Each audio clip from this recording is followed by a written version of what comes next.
I'm Gareth from Park Cameras, and today we're looking at the Canon 85mm f1.2L lens. Now, it's not a new lens, but it's definitely worth taking a look.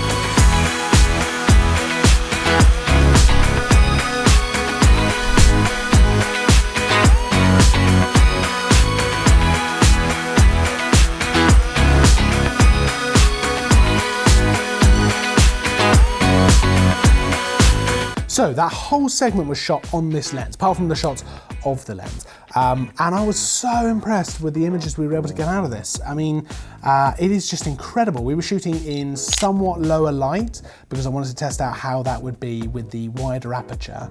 And I was just completely impressed. So it's definitely worth mentioning that this is a big piece of glass. I mean, look at that. You can just, that's ridiculous. It's so nice, but it's quite big on the camera. It's a decent weight as well. It's not too heavy, but it's just worth mentioning.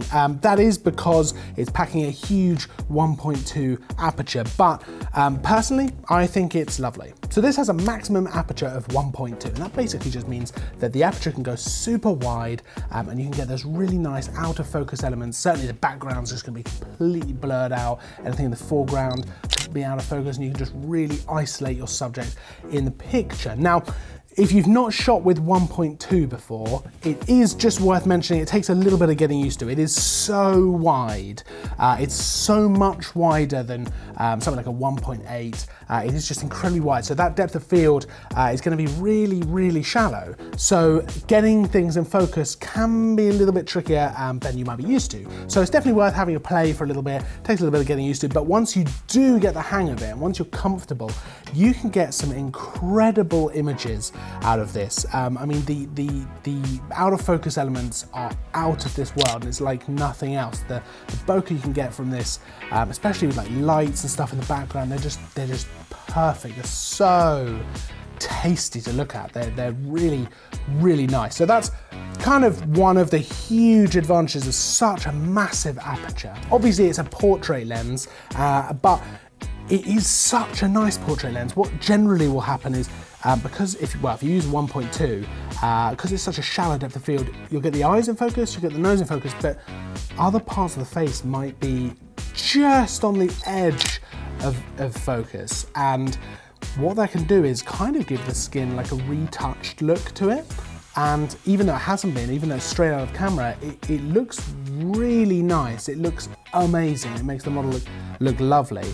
Obviously, if you're doing like a beauty shot or something where you need the skin detail, that's not ideal, but otherwise it is lovely. It just adds something hugely to the picture and just gives this slightly softer look to the rest of the skin, keeping the eyes obviously pin sharp.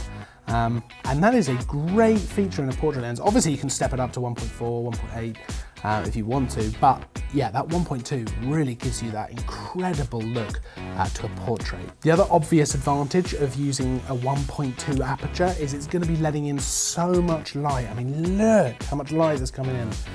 But that's going to give you the opportunity to shoot in lower light without having to step up your ISO endlessly, and you can shoot later in the day without too much problem. It gives you a massive advantage when it starts to get late evening and even into nighttime photography. It just really, really helps in that time. It's a really nice and fast lens in that sense. So I've used it quite a bit for video as well. I personally, probably 85mm is my favorite focal length for the sort of B-rolly shots that I do.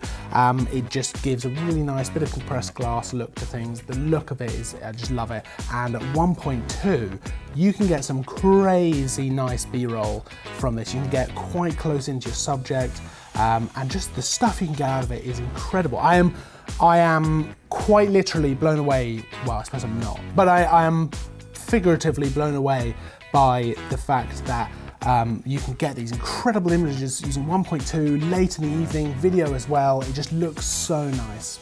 It's an L lens, so that means it's weather sealed, and you can tell by the red ring around it.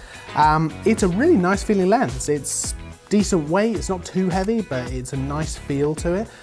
It feels well made, as you'd expect, and it's just a good quality piece of glass, as you would expect from a Canon L lens.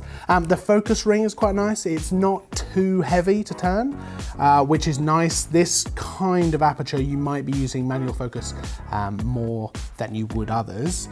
And yeah, it's a nice feel. It's pretty easy to use. It's also great for video as well. So that's a nice feature. So it's definitely worth mentioning, as I've said a few times now, it's a big piece of glass, and when it comes to autofocus, it just means it's a tiny bit slower. It's not the end of the world at all, but I think it's probably because the motors are having to move a much sort of larger piece of glass, basically, but it is just a tiny bit slower. Now, like I say, it's not the end of the world at all.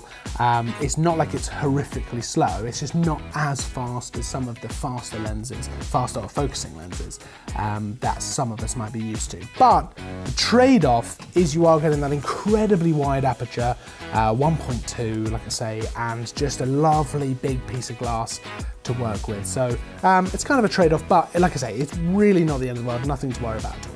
So, all in all, this is a lovely lens to use. The 1.2 aperture just really gives you those incredible shots, really adds something to it, and you end up with just these lovely, lovely finished products, which, honestly, you've got to try it out.